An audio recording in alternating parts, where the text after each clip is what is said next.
संवाद शिव महापुराण के अंतर्गत आता है।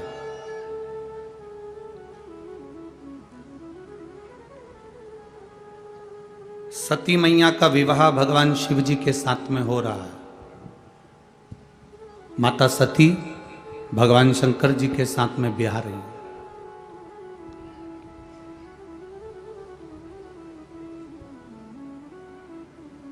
सती मैया का विवाह भगवान शिव के साथ में हो रहा है। सती मैया भगवान शंकर को अधिक प्रेम करती है, बहुत प्रेम। दक्ष प्रजापति ने सती माता को समझाया था। दक्ष प्रजापति ने माता सती जी से कहा था कि सती सुन, तू ये विवाह मत कर, ये शादी मत कर। मैं तेरे लिए अच्छा वर देख देता हूँ, अच्छा घर देख देता हूँ, तेरे लिए अच्छा परिवार देख देता हूँ। पर सती मैया नहीं मानी। मुझे विवाह करना है तो केवल शिव से करना है और किसी से।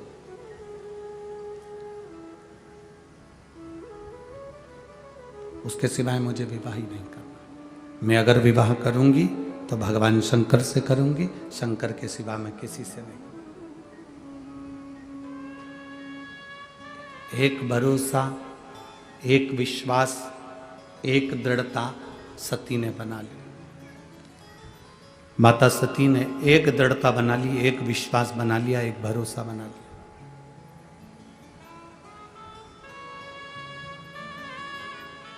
अगर मैं विवाह करूंगी तो केवल शिव से।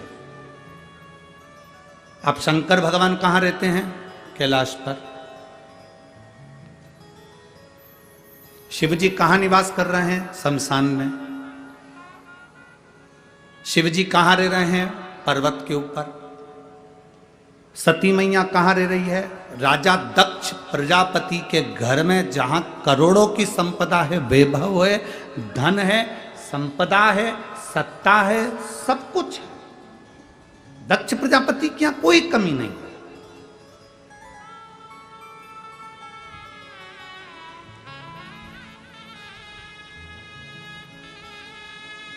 समझाया जा रहा है, सती मेरी बात मान ले तो विवाह मत कर। सती मेरी बात मान ले तो शिव से विवाह मत कर। तू और किसी से विवाह कर लेगी मैं चल जाएगा। कोई धनपति, कोई वैभवपति, कोई सत्तापति, कोई हमेशा ढूंढ लेते हैं जिसके साथ में सती तुम विवाह कर लो। सती तुम विवाह कर लो, हम ढूंढ लेते। सती ने सती कहती हैं मैं विवाह करूंगी तो केवल देवाधिदेव महादेव से करूंगी, इसके सिवाय विवाह नहीं करूंगी। दक्ष प्रजापति ने भगवान शंकर को बुलाकर एक बात बड़ी सुंदर कही, और एक एक लड़के की बुद्धि में यह बात बैठना चाहिए जो शंकर भगवान ने दक्ष प्रजापति से कही।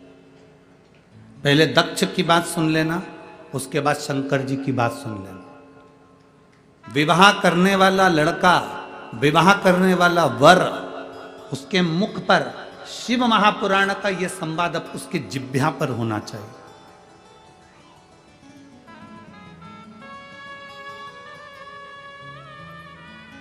दक्ष प्रजापति ने कहा, सुनो शिव, मेरी बेटी सती का विवाह तुम्हारे साथ में हो रहा है। मेरी बेटी सती का विवाह मैं तुम्हारे साथ में कर रहा हूं, और मेरी बेटी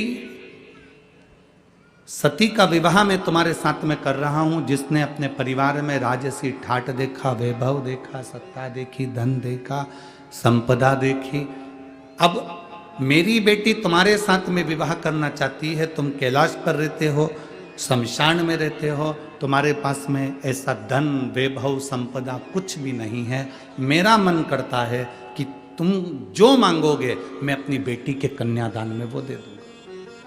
थोड़ा ध्यान देना वनी वालों, बहुत सावधानी से कथा सुनना। और जितने लोग आस्था चैनल पर कथा सुन रहे हैं, फेसबुक यूट्यूब पर कथा सुन रहे हैं, बड़े ध्यान से सुनना। शिव, हे भोलेनाथ शंभु, कन्यादान में तुम जो मांगोगे मैं तुम्हें वो दे दूंगा।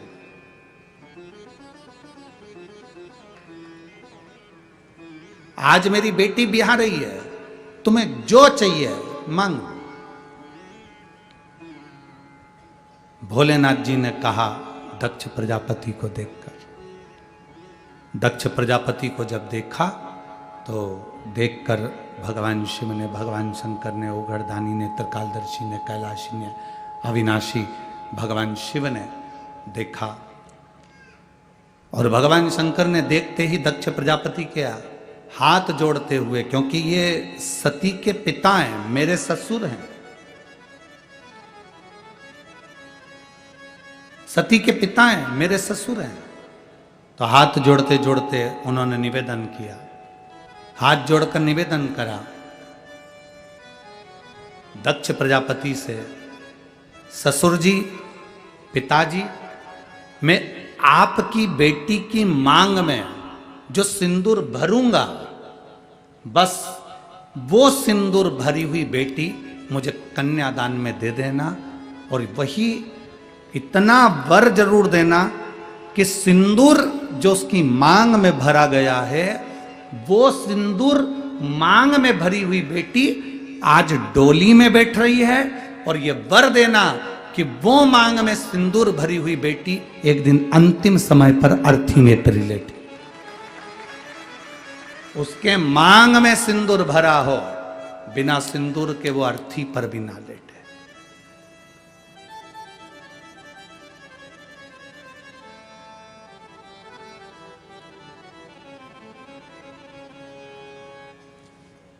शक्तिपीठ गए हैं? किसी शक्तिपीठ के दर्शन करें आप लोगों ने? हाथ तो उठाओ जरा। 52-51 जितनी शक्तिपीठों का स्मरण हमारे शास्त्रों में आता है, उन शक्तिपीठों में जाइएगा। उन शक्तिपीठों में माता पार्वती का स्थान नहीं है, उन शक्तिपीठों में माता सती का स्थान है, क्योंकि माता सती के प्राण छूट गए थे, शिवजी ने उनको कंधे पर धारण कर लिया था। भगवान विष्णु ने सुदर्शन चक्र भेजकर माता सती के शरीर के टुकड़े टुकड़े कर दिए थे।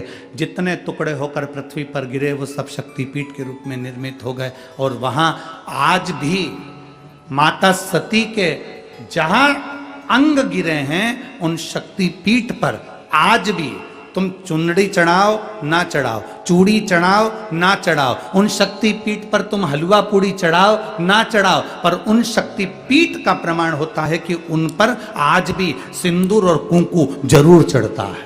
उन शक्तिपीठ का निर्माण का सुख ही है ये। और किसी भी शक्तिपीठ पर जाओ, जितने तुम माता रानी के दर्शन करने के लिए जाओ, तुम चाहो जिस देवी के दर्शन करने के लिए जिस शक्तिपीठ पर चले जाओ, तुम्हारे को जिस शक्तिपीठ पर जाना है उस शक्तिपीठ पर जाओ। देवी का दर्शन करने के लिए, तुम माता रानी का दर्शन करने के लिए, तुम भवानी का दर्शन करने के लिए जिस शक्तिपीठ पर जाना चाहो उस शक्तिपीठ पर जाओ। वहां से कुछ लेकर आओ मत आओ, पर इतना जरूर याद रखना, कोई अगर शक्तिपीठ से आ रहा हो तो तुम्हारे मुख से निकलना चाहिए कि हमारे लिए प्रसाद भले मत लाना, पर वहां से थोड़ा सा सिंदूर कुंकू जरूर लेकर आना, रोली जरूर लेकर आना। वो हमारे लिए सौभाग्य का विषय है, वो हमारे लिए आनंद का विषय है।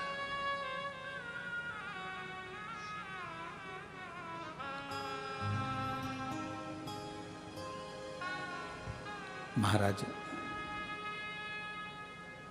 शिव, मेरी बेटी सती तुम्हारे साथ में ब्याह रही है। शिव, मेरी बेटी सती का विवाह तुम्हारे साथ में हो रहा है। मेरी बेटी सती तुम्हारे साथ में ब्याह रही है। मेरी बेटी सती का विवाह तुम्हारे साथ में हो रहा है। और मांग लो, तुमको कन्यादान में अगर कुछ देना हो तो आप बोलो, हम आपको वो दे देते हैं। भोलेनाथ मना कर। क्यों मना करा? कार वाली बहू लेकर आओगे तो वो तुमको गैस पे रोटी सेक के नहीं देगी, तुम्हें सेक देगी।